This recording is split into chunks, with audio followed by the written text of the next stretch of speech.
মাছের বাজার লাগায় রাখছে।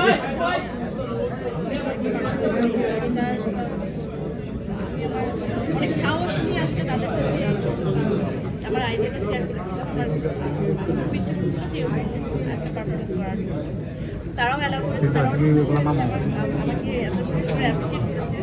তো আমার আরও কনফিডেন্সটা তখনই বেড়ে গেছিলো। আমাদের হাতে খুব কম টাইম ছিল, কম সময়ের মধ্যে এই ডিসিশনটা আসলে নিতে হয়েছিল, কিন্তু আমার মনে হয় সবার অনেক ভালোই লেগেছে, সবাই অনেক এনজয় করেছে।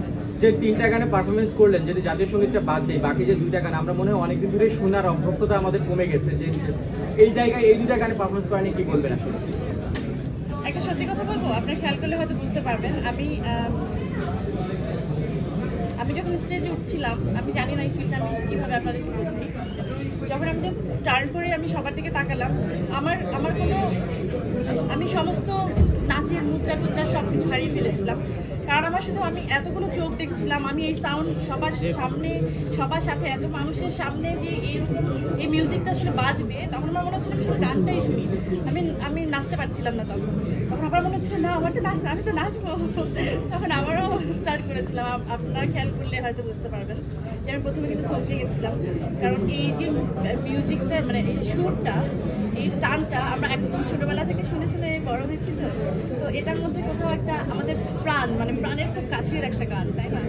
তো হ্যাঁ, আমি একটু স্লিপ করছিলাম ওই সময়। একটা মুদ্রা দেখলাম যে জন্ম আমার ধন্য হলো মাগো, যখন এই লাইনটা আসলো তখন আপনি চারিপাশে যারা ছিল তাদেরকে একটা মুভমেন্ট হচ্ছিল আসলে ওই জায়গাটা। আপনার ফেস বা দেখলাম যে অন্যরকম বা অন্য জগতে চলে গেছে বা নিজেকে হারিয়ে ফেলেছিল কিনা কিছুক্ষণের জন্য পরিমাণে? হ্যাঁ, হ্যাঁ, আমার মনে হচ্ছিল যে সামহাউ মানে ওই মাদারহুডের ব্যাপারটা, তো আসলে ওই জার্নিটা তো আমি কমপ্লিট করেছি, বা আমি মাদারহুড জার্নিটার মধ্যে দিয়ে যাচ্ছি। তো ওই মা শব্দটার সাথে আমার অনেক বেশি হয়তো ওই কানেকশনটাই হয়তো সবাই দেখতে পেরেছে।